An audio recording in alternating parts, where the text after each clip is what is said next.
ഇന്ന് ഡേ 7 ആണ്. ഡേ 1ൻ്റെ രണ്ടാമത്തെ റിവിഷനാണ് ഇന്ന്.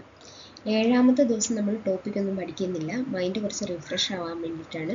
അതുപോലെ തന്നെ നമ്മുടെ രണ്ടാമത്തെ റിവിഷൻ മാത്രം നടക്കും.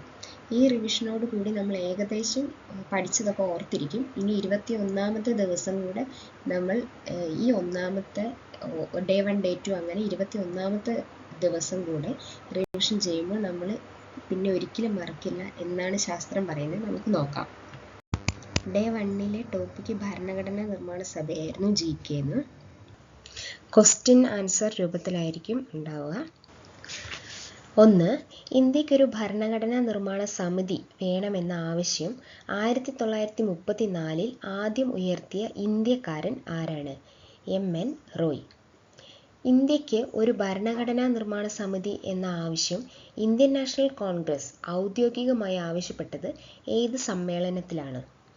1936 ലക്നൗ സമ്മേളനം.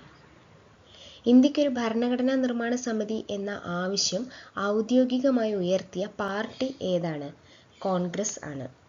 1936 കോൺഗ്രസിൻ്റെ ഏത് സമ്മേളനത്തിലാണ് ഭരണഘടനാ നിർമ്മാണ സമിതി എന്ന ആവശ്യം ഇന്ത്യൻ നാഷണൽ കോൺഗ്രസ് അവതരിപ്പിച്ചത്? ലക്നൌവിലെ സമ്മേളനത്തിലാണ്. 1936 ലക്നൗ സമ്മേളനത്തിൻ്റെ അധ്യക്ഷൻ ആരായിരുന്നു? ജവഹർലാൽ നെഹ്റു. 1937 ഭരണഘടനാ നിർമ്മാണ സമിതി എന്ന ആവശ്യം INC ഉയർത്തുമ്പോൾ എവിടെ വെച്ചായിരുന്നു സമ്മേളനം നടന്നത്? 1937 സമ്മേളനം നടന്നത് ഫെയ്സ്പൂർ വെച്ചിട്ടായിരുന്നു. 1937 ഫെയ്സ്പൂർ സമ്മേളനത്തിൻ്റെ അധ്യക്ഷൻ ആരായിരുന്നു? ജവഹർലാൽ നെഹ്റു. അടുത്ത ചോദ്യം. ഭരണഘടനാ നിർമ്മാണ സമിതി എന്ന കോൺഗ്രസിൻ്റെ ആവശ്യം അംഗീകരിച്ചുകൊണ്ട് ഓഗസ്റ്റ് ഓഫർ പ്രഖ്യാപനം നടത്തിയ വൈസ്രോയ് ആരാണ്? ലിങ് ലിത്ഗോ പ്രഭു. ഓഗസ്റ്റ് ഓഫർ പ്രഖ്യാപനം നടന്ന വർഷം ഏതാണ്? 1940. അടുത്തത്. രണ്ടാം ലോക മഹായുദ്ധത്തിന് ബ്രിട്ടൻ അനുകൂലമായ നിലപാട് സ്വീകരിക്കുന്നതിനു വേണ്ടി പ്രഖ്യാപനം നടന്നു. ഇന്ത്യക്ക് സ്വാതന്ത്ര്യ കൈമാറ്റം നടത്താം, പക്ഷേ രണ്ടാം ലോക മഹായുദ്ധത്തിൽ ബ്രിട്ടൻ അനുകൂലമായ നിലപാട് സ്വീകരിക്കണം എന്നുള്ള ഒരു ആവശ്യവുമായി ഒരു ഓഫർ വെച്ചത് ഏതാണ്? ഓഗസ്റ്റ് ഓഫറാണ്. അടുത്തത്. ഭരണഘടനാ നിർമ്മാണ സമിതിയുടെ രൂപീകരണത്തിന് കാരണമായത് എന്താണ്? ക്യാബിനറ്റ് മിഷനാണ്. ക്യാബിനറ്റ് മിഷൻ ഇന്ത്യ സന്ദർശിച്ചത് എന്നാണ്? 1946 മാർച്ച് 24. ക്യാബിനറ്റ് മിഷൻ ഇന്ത്യ സന്ദർശിക്കുമ്പോൾ ഇന്ത്യയിലെ വൈസ്രോയ് ആരായിരുന്നു? വേവൽ പ്രഭു. അടുത്തത്. ക്യാബിനറ്റ് മിഷൻ്റെ തലവൻ ആരായിരുന്നു? Pethick Lawrence. ക്യാബിനറ്റ് മിഷനിലെ അംഗങ്ങൾ ആരൊക്കെയായിരുന്നു? Stafford Cripps, AV Alexander, Pethick Lawrence. ഇന്ത്യയുടെ സ്വാതന്ത്ര്യ കൈമാറ്റത്തിനുള്ള വ്യവസ്ഥകൾ രൂപീകരിക്കുന്നതിന് ഇന്ത്യയിലേക്ക് നിയോഗിച്ച മിഷൻ ഏതാണ്? ക്യാബിനറ്റ് മിഷനാണ്. ക്യാബിനറ്റ് മിഷനെ നിയോഗിച്ച ബ്രിട്ടീഷ് പ്രധാനമന്ത്രി ആരാണ്? Clement Attlee. ഇന്ത്യൻ ഭരണഘടനാ നിർമ്മാണ സമിതിയിലേക്കുള്ള അംഗങ്ങളുടെ തെരഞ്ഞെടുപ്പ് നടന്നത് എന്നാണ്? 1946 ഓഗസ്റ്റ്. ഭരണഘടനാ നിർമ്മാണ സമിതിയിലേക്കുള്ള അംഗങ്ങളുടെ തെരഞ്ഞെടുപ്പ് ഏത് രീതിയിലുള്ളതായിരുന്നു? ബ്രിട്ടീഷ് പ്രവിശ്യയിൽ നിന്നുള്ള അംഗങ്ങളെ അതത് നിയമസഭയിൽ നിന്നുള്ള അംഗങ്ങൾക്കിടയിൽ നിന്ന് തെരഞ്ഞെടുക്കുന്ന രീതിയിലും ബ്രിട്ടീഷ് ഇന്ത്യയിലെ നാട്ടുരാജ്യങ്ങളിൽ നിന്നുള്ള അംഗങ്ങളെ നാട്ടുരാജ്യങ്ങളുടെ തലവന്മാർ നോമിനേറ്റ് ചെയ്യുകയുമായിരുന്നു. അതായത് ഇലക്റ്റഡ് രീതിയും ഉണ്ടായിരുന്നു, നോമിനേറ്റഡ് രീതിയും ഉണ്ടായിരുന്നു. ഭരണഘടനാ നിർമ്മാണ സമിതിയിലേക്ക് ഇലക്ഷൻ വോട്ടെടുപ്പിലൂടെ വന്നവരിൽ കോൺഗ്രസ് പ്രതിനിധികളിൽ തെരഞ്ഞെടുക്കപ്പെട്ടവർ എത്ര പേരായിരുന്നു? 208 പേരായിരുന്നു കോൺഗ്രസ് പ്രതിനിധികളിൽ ഇലക്റ്റഡ് ആയിട്ട് വന്നത്. 73 മുസ്ലിം ലീഗ് പ്രതിനിധികളും 15 സ്വതന്ത്ര പ്രതിനിധികളുമാണ് ഇലക്ഷനിലൂടെ വോട്ടിങ്ങിലൂടെ ജയിച്ച് വന്നത്. 208, 73, 15. ഓരോ പ്രവിശ്യകൾക്ക് അല്ലെങ്കിൽ നാട്ടുരാജ്യങ്ങൾക്ക് ഏത് അനുപാതത്തിലാണ് അംഗങ്ങളെ അനുവദിച്ചത്? 1:10 ലക്ഷം എന്ന അനുപാതത്തിലാണ് വീതിച്ചത്. ഓരോ പ്രവിശ്യകൾക്കും അനുവദിച്ച സീറ്റുകൾ എന്നാൽ മുസ്ലിം, സിഖ്, ജനറൽ എന്നിങ്ങനെ 3 കാറ്റഗറിയിലായിരുന്നു. അടുത്തത് ഭരണഘടനാ നിർമ്മാണ സമിതിയിലെ ആകെ അംഗങ്ങൾ എത്രയാണ്? 389 ആയിരുന്നു. ഭരണഘടനാ നിർമ്മാണ സമിതിയിൽ നാട്ടുരാജ്യങ്ങളിൽ നിന്നുള്ള ആകെ അംഗങ്ങൾ എത്ര പേരായിരുന്നു? 93. ഈ ഭരണഘടനാ നിർമ്മാണ സമിതിയിൽ ബ്രിട്ടീഷ് പ്രവിശ്യ ചീഫ് കമ്മീഷൻ പ്രവിശ്യകളിൽ നിന്നുള്ള എത്ര പേരുണ്ടായിരുന്നു? 4 പേര്. ഡൽഹി, അജ്മീർ, കൂർഗ്, ബ്രിട്ടീഷ് ബലൂചിസ്ഥാൻ എന്നിവിടങ്ങളിൽ നിന്നാണ് ചീഫ് കമ്മീഷൻ പ്രവിശ്യ. അതാണ് ചീഫ് കമ്മീഷണർ പ്രവിശ്യ. അവിടെ നിന്നും 4 പേരായിരുന്നു ഉണ്ടായിരുന്നത്. ഓരോ സ്ഥലത്തു നിന്നും ഓരോ ആളുകളും. ബ്രിട്ടീഷ് പ്രവിശ്യകളിൽ നിന്ന് 292. അങ്ങനെ മൊത്തം 296 പേര് ഇലക്ഷനിലൂടെ വന്നു. പിന്നീട് 93 പേരാണ് നാട്ടുരാജ്യങ്ങളിൽ നിന്ന് നോമിനേറ്റഡ് ആയിട്ട് വന്നത്. അടുത്ത ക്വസ്റ്റ്യൻ, ഇന്ത്യ പാക് വിഭജനത്തിന് ശേഷം ഭരണഘടനാ നിർമ്മാണ സമിതിയിലെ ആകെ അംഗങ്ങൾ എത്ര പേരായിരുന്നു? 299 ആണ്. 389 നിന്നും 289 അല്ല 299 ആയി. അടുത്തത്, ക്യാബിനറ്റ് മിഷന്റെ നിർദ്ദേശപ്രകാരം ഇന്ത്യൻ ഭരണഘടനാ നിർമ്മാണ സമിതി രൂപം കൊണ്ടത് എന്നാണ്? 1946 ഡിസംബർ 6-ന്. അടുത്തത്, ഭരണഘടനാ നിർമ്മാണ സമിതിയുടെ ആദ്യ യോഗം നടന്നത് എന്നാണ്? ഡിസംബർ 9, 1946. ആദ്യ യോഗം നടന്നത് എവിടെ വെച്ചാണ്? ഡൽഹിയിൽ വെച്ചാണ്. അടുത്തത്, ഭരണഘടനാ നിർമ്മാണ സമിതിയുടെ ആദ്യ യോഗത്തിൽ പങ്കെടുത്തവരുടെ എണ്ണം എത്രയാണ്? 207 പേരാണ്. അടുത്തത്, ഭരണഘടനാ നിർമ്മാണ സമിതിയുടെ ആദ്യ യോഗത്തിൽ അഭിസംബോധന ചെയ്ത് സംസാരിച്ചത് ആരാണ്? JB കൃപലാനി. അടുത്ത ക്വസ്റ്റ്യൻ, ഇന്ത്യൻ ഭരണഘടനാ നിർമ്മാണ സമിതി രൂപം കൊള്ളുമ്പോൾ ഇന്ത്യൻ നാഷണൽ കോൺഗ്രസിന്റെ പ്രസിഡന്റ് ആരായിരുന്നു? JB കൃപലാനി. അടുത്ത ക്വസ്റ്റ്യൻ, ഇന്ത്യക്ക് സ്വാതന്ത്ര്യം കിട്ടുമ്പോൾ INC പ്രസിഡന്റ് ആരായിരുന്നു? JB കൃപലാനി. അടുത്തത്, ഭരണഘടനാ നിർമ്മാണ സമിതിയുടെ ആദ്യ യോഗത്തിൽ താൽക്കാലിക അധ്യക്ഷനായിരുന്നത് ആരാണ്? ഡോക്ടർ സച്ചിദാനന്ദ സിൻഹ. ഈ താൽക്കാലിക യോഗത്തിൽ ഉപാധ്യക്ഷനായി ഉണ്ടായിരുന്നത് ആരാണ്? ഫ്രാങ്ക് ആന്റണി. അടുത്തത്, ഭരണഘടനാ നിർമ്മാണ സമിതിയുടെ സ്ഥിരം അധ്യക്ഷനെ തെരഞ്ഞെടുത്തത് എന്നാണ്? 1946 ഡിസംബർ 11-നാണ് തെരഞ്ഞെടുത്തത്. ആരായിരുന്നു ഭരണഘടനാ നിർമ്മാണ സമിതിയുടെ സ്ഥിരം അധ്യക്ഷൻ? ഡോക്ടർ രാജേന്ദ്ര പ്രസാദ്. ഭരണഘടനാ നിർമ്മാണ സമിതിയുടെ ഉപാധ്യക്ഷന്മാർ ആരെല്ലാമായിരുന്നു? HC മുഖർജിയും VT Krishnamachari. ഭരണഘടനാ നിർമ്മാണ സമിതിയുടെ നിയമ ഉപദേഷ്ടാവായി തെരഞ്ഞെടുത്തത് ആരെയാണ്? BN റാവു. അടുത്തത്, ഭരണഘടനാ നിർമ്മാണ സമിതിയിൽ ജവഹർലാൽ നെഹ്റു ലക്ഷ്യപ്രമേയം അവതരിപ്പിച്ചത് എന്നാണ്? 1946 ഡിസംബർ 13-ന്. ഡിസംബർ 13-ന് ജവഹർലാൽ നെഹ്റു അവതരിപ്പിച്ച ലക്ഷ്യപ്രമേയം ഭരണഘടനാ നിർമ്മാണ സമിതി പാസാക്കിയത് എന്നാണ്? 1947 ജനുവരി 22. ഭരണഘടന കരട് സമിതി രൂപീകരിച്ചത് എന്നാണ്? ഡ്രാഫ്റ്റിംഗ് കമ്മിറ്റി രൂപീകരിച്ചത് എന്നാണ്? 1947 ഓഗസ്റ്റ് 29-നാണ് രൂപീകരിക്കുന്നത്. ഡ്രാഫ്റ്റിംഗ് കമ്മിറ്റിയുടെ ചെയർമാൻ ആരാണ്? Doctor BR Ambedkar. ഡ്രാഫ്റ്റിംഗ് കമ്മിറ്റിയിലെ അംഗങ്ങൾ എത്രയായിരുന്നു? 7. ഡ്രാഫ്റ്റിംഗ് കമ്മിറ്റിയിൽ BL മിത്തലിന് പകരം വന്നത് ആരായിരുന്നു? N മാധവറാവു ആയിരുന്നു.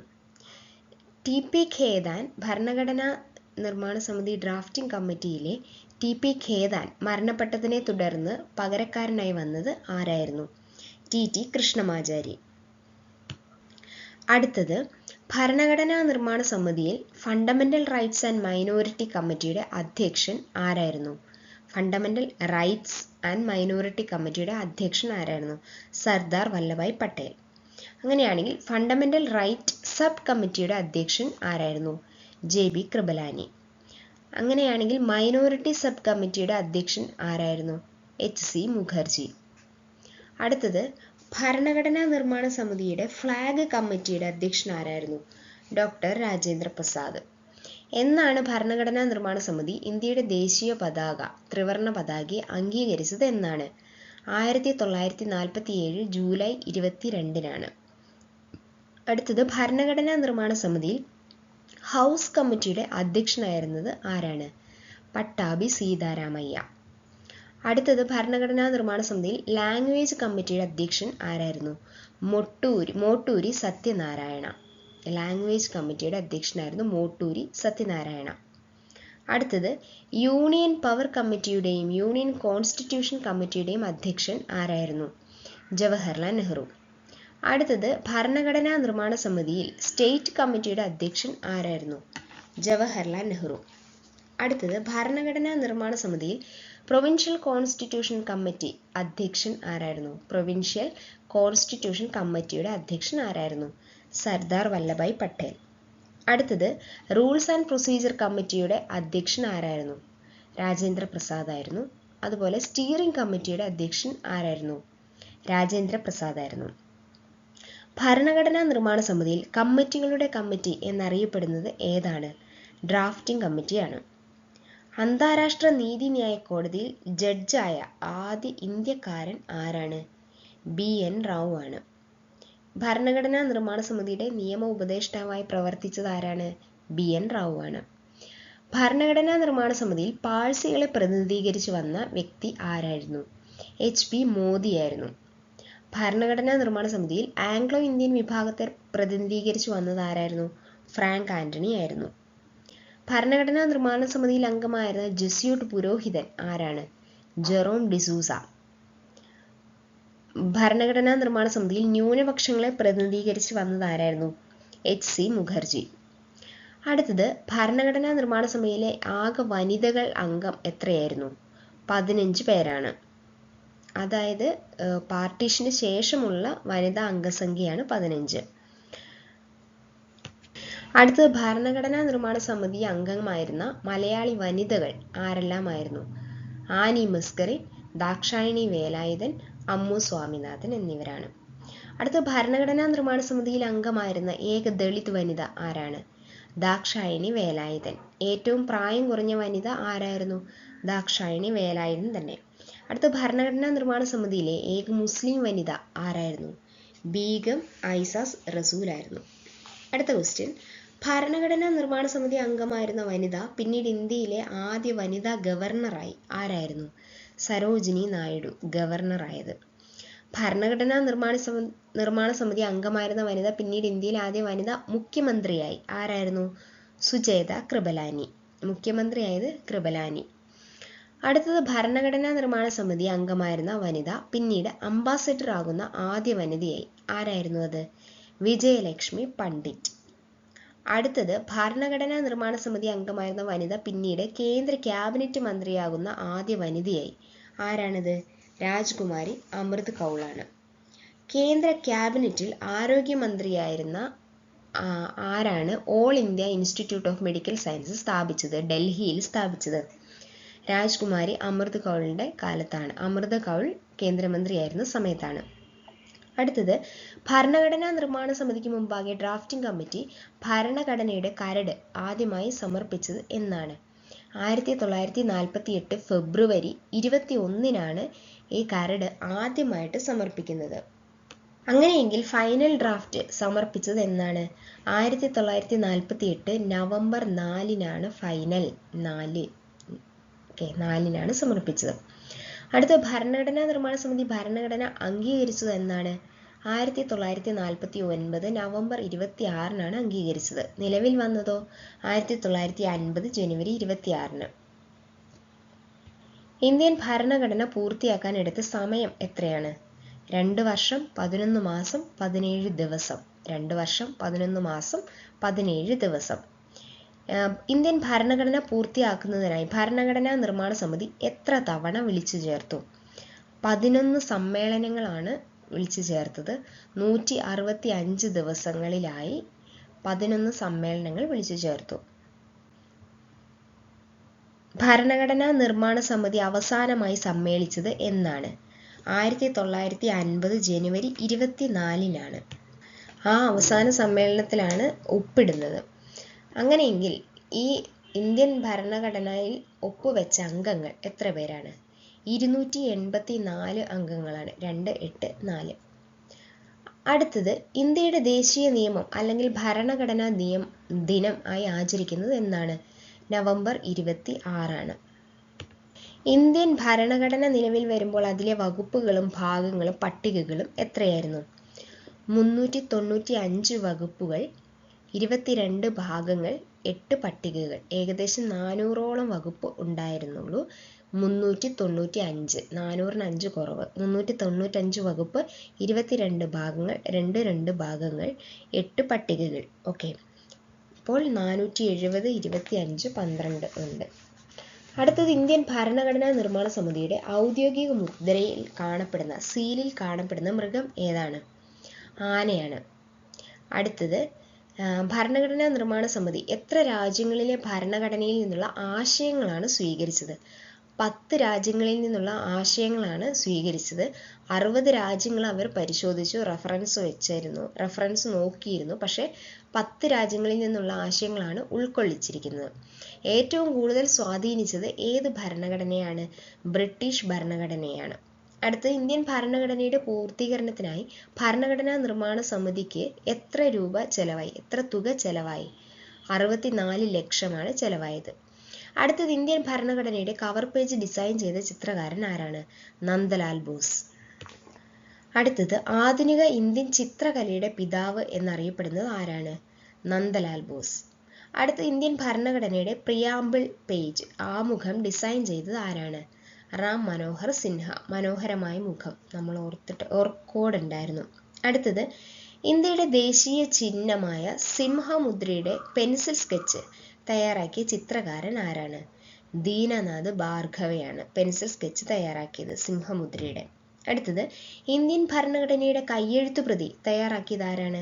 പ്രേം ബിഹാരി നരേൻ റെയ്സാദയാണ് തയ്യാറാക്കിയത്. അടുത്തത് ഭരണഘടനാ നിർമ്മാണ സമിതി ഹിന്ദിയെ ഔദ്യോഗിക ഭാഷയായി അംഗീകരിച്ചത് എന്നാണ്? സെപ്റ്റംബർ 14, 1949 കേട്ടോ. 1949 സെപ്റ്റംബർ 14. അടുത്ത ക്വസ്റ്റ്യൻ, 1950 ജനുവരി 24 ഭരണഘടനാ നിർമ്മാണ സമിതി അംഗീകരിച്ചത് എന്തൊക്കെ കാര്യങ്ങളാണ്? ദേശീയ ഗാനവും ദേശീയ ഗീതവുമാണ് അംഗീകരിച്ചത്. അന്നാണ് അവസാനമായിട്ട് ഭരണഘടനാ നിർമ്മാണ സമിതി സമ്മേളിച്ചതും ഒപ്പിട്ടതും. അടുത്തത് ഇന്ത്യയുടെ ദേശീയ പതാക അംഗീകരിച്ചത് എന്നായിരുന്നു? 1947 ജൂലൈ 22 അംഗീകരിച്ചിരുന്നു. കാരണം ഓഗസ്റ്റ് 15 പതാക ഉയർത്തേണ്ടതായതുകൊണ്ട് അത് ജൂലൈ 22 തന്നെ, 1947 ജൂലൈ 22 തന്നെ അംഗീകരിച്ചു. ഇത്രയാണ് പ്രധാനമായിട്ടും ഭരണഘടനാ നിർമ്മാണ സഭയിൽ നിന്നും നമ്മൾ പഠിച്ച ഭാഗത്തു നിന്നുള്ള ചോദ്യം പഠിച്ചത് മാത്രമാണ് എടുത്തിട്ടുള്ളൂ ക്വസ്റ്റ്യനായിട്ട്. പിന്നീട് അടുത്ത റിവിഷൻ, അതായത് 21ാമത്തെ ദിവസത്തെ റിവിഷന് നമ്മൾ മോഡൽ ക്വസ്റ്റ്യൻ പേപ്പറും എല്ലാം കൂടെ റെഫർ ചെയ്തിട്ട് കുറേ ക്വസ്റ്റ്യൻസ് ചോദിക്കാം. അടുത്തത് ജ്ഞാനപീഠം എന്ന പാർട്ടാണ്. അതിലെ ആദ്യത്തെ പാർട്ടിൻ്റെയാണ്. അതിലെ ക്വസ്റ്റ്യൻസ് നോക്കാം. ഒന്നാമത്തെ ക്വസ്റ്റ്യൻ, ജ്ഞാനപീഠ പുരസ്കാരം നേടിയ ആദ്യ മലയാളി ആരാണ്? ജി ശങ്കരക്കുറുപ്പ്. ജി ശങ്കരക്കുറുപ്പിന് ജ്ഞാനപീഠം ലഭിച്ച വർഷം ഏതാണ്? 1965. ജി ശങ്കരക്കുറുപ്പിന് ജ്ഞാനപീഠ പുരസ്കാരം നേടിക്കൊടുത്ത കവിതാ സമാഹാരം ഏതാണ്? ഓടക്കുഴൽ. മലയാളത്തിൻ്റെ മിസ്റ്റിക് കവി എന്നറിയപ്പെടുന്നത് ആരാണ്? ജി ശങ്കരക്കുറുപ്പ്. മൃത്യുബോധത്തിൻ്റെ കവി എന്നറിയപ്പെടുന്നത് ആരാണ്? ജി ശങ്കരക്കുറുപ്പ്. പ്രകൃതി ഗായകൻ എന്നറിയപ്പെടുന്നത് ആരാണ്? ജി ശങ്കരക്കുറുപ്പ്. വേറൊരു ചോദ്യം, ജി ശങ്കരക്കുറുപ്പിൻ്റെ വിശേഷണങ്ങൾ എന്തൊക്കെയാണ്? മലയാളത്തിൻ്റെ മിസ്റ്റിക് കവി, മൃത്യുബോധത്തിൻ്റെ കവി, പ്രകൃതി ഗായകൻ എന്നിങ്ങനെയാണ്. അടുത്തത്, ജി ശങ്കരക്കുറുപ്പിൻ്റെ ആത്മകഥ ഏതാണ്? ഓർമ്മയുടെ ഓളങ്ങളിൽ. ജി ശങ്കരക്കുറുപ്പ് ജനിച്ച സ്ഥലം എവിടെയാണ്? എറണാകുളം, കാലടിയിലെ എറണാകുളം ജില്ലയിൽ. അടുത്തത്, രാജ്യസഭാ അംഗമായ ജ്ഞാനപീഠ നേതാവ് ഏതാണ്? ജേതാവ് ആരാണ്? ജി ശങ്കരക്കുറുപ്പാണ്. അടുത്തത്, ശ്രീനാരായണ ഗുരുവിനെ രണ്ടാം ബുദ്ധൻ എന്ന് വിശേഷിപ്പിച്ച മലയാള കവി ആരാണ്? ജി ശങ്കരക്കുറുപ്പാണ്. അടുത്തത്, ടാഗോറിൻ്റെ ഏത് കവിതയാണ് ജി ശങ്കരക്കുറുപ്പ് അതേ പേരിൽ തന്നെ പരിഭാഷ ചെയ്തത്? ഗീതാഞ്ജലി എന്ന കവിതയാണ്. അടുത്തത്, ഒമർ ഖയ്യാമിൻ്റെ ഏത് റുബായിത്ത്, ഒമർ ഖയ്യാമിൻ്റെ റുബായിത്ത് എന്ന കൃതി മലയാളത്തിലേക്ക് ജി ശങ്കരക്കുറുപ്പ് പരിഭാഷ ചെയ്തു. അത് ഏത് പേരിലാണ് പരിഭാഷ ചെയ്തത്? വിലാസലഹരി. അടുത്ത ഓടക്കുഴൽ അവാർഡ് നൽകുന്നത് ആരാണ്? ഗുരുവായൂരപ്പൻ ട്രസ്റ്റാണ്. ആദ്യ ഓടക്കുഴൽ അവാർഡ് ജേതാവ് ആരാണ്? വെണ്ണിക്കുളം ഗോപാലക്കുറുപ്പ്. വെണ്ണിക്കുളം ഗോപാലക്കുറുപ്പിൻ്റെ വിശേഷണം എങ്ങനെയാണ് അറിയപ്പെടുന്നത്? കേരള തുളസീദാസൻ എന്നാണ് അറിയപ്പെടുന്നത്. അടുത്തത് ആരമ്മേ ഗാന്ധി എന്ന കവിത രചിച്ചത് ആരാണ്? വെണ്ണിക്കുളം ഗോപാലക്കുറുപ്പ്. ഗാന്ധിയും നാഥുറാം ഗോഡ്സെയും എന്ന കവിത രചിച്ചത് ആരാണ്? NV കൃഷ്ണവാര്യർ. അടുത്തത് ONVയുടെ ഫുൾ നെയിം എന്താണ്? ഒറ്റപ്ലാക്കൽ നീലകണ്ഠൻ വേലുക്കുറുപ്പ്. ഒറ്റപ്ലാക്കൽ നീലകണ്ഠൻ വേലുക്കുറുപ്പ്. അടുത്തത് ONV ആദ്യകാല രചനകൾ നിർവഹിച്ചിരുന്ന പേര്, ഏത് പേരിലായിരുന്നു ആദ്യകാല രചനകൾ നിർവഹിച്ചിരുന്നത്? ബാലമുരളി എന്ന പേരിലാണ്. അടുത്തത് ONVയുടെ ആത്മകഥാപരമായ കുറിപ്പ് ഏതാണ്? പോക്കുവെയിൽ മണ്ണിൽ എഴുതിയതാണ് ആത്മകഥാപരമായ കുറിപ്പ്. അങ്ങനെയെങ്കിൽ ONVക്ക് ജ്ഞാനപീഠ പുരസ്കാരം ലഭിച്ച വർഷം എന്നാണ്? 2007. ഭൈരവന്റെ തുടി, അക്ഷരം, ശാർഗ പക്ഷികൾ, അഗ്നിശലഭങ്ങൾ, ഉപ്പ്, മൃഗയ, ഭൂമിക്കൊരു ചരമഗീതം തുടങ്ങിയവ എഴുതിയത് ആരാണ്? ONV ആണ്. ONVക്ക് കേന്ദ്ര സാഹിത്യ അക്കാദമി അവാർഡ് നേടിയ രചന ഏതാണ്? അക്ഷരം. ONVക്ക് കേരള സാഹിത്യ അക്കാദമി അവാർഡ് കിട്ടിയ രചന ഏതാണ്? അഗ്നിശലഭങ്ങൾ. ONVക്ക് വയലാർ അവാർഡ് കിട്ടിയ രചന ഏതാണ്? ഉപ്പാണ്. ONVക്ക് ആശാൻ പുരസ്കാരം കിട്ടിയ രചന ഏതാണ്? ഭൂമിക്കൊരു ചരമഗീതം. ഓടക്കുഴൽ പുരസ്കാരം ONVക്ക് ലഭിച്ച കഥാസമാഹാരം ഏതാണ്? മൃഗയാണ്. ഭൂമിക്കൊരു ചരമഗീതം എഴുതിയത് ആരാണ്? ONV ആണ്. വയലാർ ഗർജിക്കുന്നു എന്ന കവിത രചിച്ചത് ആരാണ്? P. ഭാസ്കരൻ ആണ്. അടുത്ത് 2019 ജ്ഞാനപീഠ പുരസ്കാര ജേതാവ് ആരാണ്? അക്കിത്തം അച്യുതൻ നമ്പൂതിരി. അക്കിത്തത്തിൻ്റെ ജന്മസ്ഥലം എവിടെയാണ്? കുമാരനെല്ലൂർ, പാലക്കാടാണ്. അടുത്തത് രാഷ്ട്രീയത്തെ വിമർശിക്കുകയും നോക്കിക്കാണുകയും ചെയ്യുന്ന അക്കിത്തത്തിൻ്റെ കൃതി ഏതാണ്? 20-ാം നൂറ്റാണ്ടിൻ്റെ ഇതിഹാസം. ബലിദർശനം, പഞ്ചവർണ്ണക്കിളി ഇതൊക്കെ ആരുടെ കൃതികളാണ്? അക്കിത്തം. വെളിച്ചം ദുഃഖമാണുണ്ണി തമസല്ലോ സുഖപ്രദം ആരുടെ വരികളാണ്? അക്കിത്തത്തിൻ്റെ വരികളാണ്. ഇതിലെ പശ്ചാത്തലം എന്താണ്? ഭക്ഷ്യക്ഷാമവും ശിശുമരണവുമാണ്. ഒരു കണ്ണീർ കണം മറ്റുള്ളവർക്കായി പൊഴിക്കവേ ഇത് ആരുടെ കൃതിയിലെ വരികളാണ്? അക്കിത്തത്തിൻ്റെ 20-ാം നൂറ്റാണ്ടിൻ്റെ ഇതിഹാസം എന്ന കൃതിയിലെയാണ്.